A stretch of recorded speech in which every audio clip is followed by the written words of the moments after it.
നമസ്കാരം, ടി ന്യൂസിലേക്ക് സ്വാഗതം. കോൺഗ്രസിന്റെ അനിഷേധ്യ നേതാവും മുൻ പ്രധാനമന്ത്രിയുമായിരുന്ന മൻമോഹൻ സിംഗ് അന്തരിച്ചു. ഡൽഹിയിലെ ആശുപത്രിയിൽ വെച്ചായിരുന്നു അന്ത്യം സംഭവിക്കുന്നത്. കഴിഞ്ഞ ദിവസം രാത്രിയാണ് ശ്വാസതടസ്സത്തെ തുടർന്ന് അദ്ദേഹത്തെ ആശുപത്രിയിൽ പ്രവേശിപ്പിക്കുന്നത്. ആരോഗ്യനില വഷളായതിനെ തുടർന്ന് വിദഗ്ധ ചികിത്സ നൽകിയെങ്കിലും ജീവൻ രക്ഷിക്കാനായില്ല. രാത്രിയോടെ മരണം സംഭവിക്കുകയായിരുന്നു. 92 വയസ്സായിരുന്നു. അദ്ദേഹത്തിന്റെ നിര്യാണത്തിൽ 7 ദിവസത്തെ ദുഃഖാചരണമാണ് നടത്തുക. സർക്കാരിന്റെ എല്ലാ ഔദ്യോഗിക പരിപാടികളും റദ്ദാക്കിയിട്ടുണ്ട്. കോൺഗ്രസ് പാർട്ടിയും ജനുവരി 3 വരെയുള്ള എല്ലാ ഔദ്യോഗിക പരിപാടികളും നിർത്തലാക്കിയിട്ടുണ്ട്.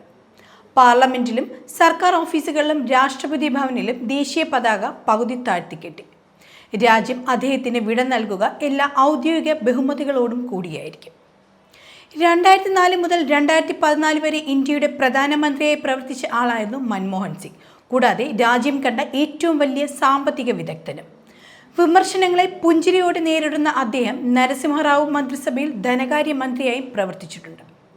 ആദ്യ സിഖ് പ്രധാനമന്ത്രിയായ അദ്ദേഹം ന്യൂനപക്ഷ സമുദായത്തിൽ നിന്നാണ് ഇന്ത്യൻ പ്രധാനമന്ത്രി പദവിയിലേക്ക് എത്തുന്നത്.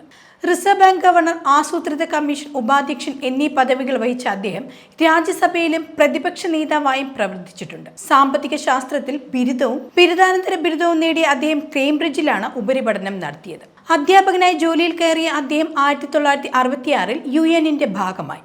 പിന്നീട് ജോലി ഉപേക്ഷിക്കുകയും ദില്ലി സ്കൂൾ ഓഫ് എക്കണോമിക്സിൽ പ്രൊഫസർ ആവുകയും ചെയ്തു.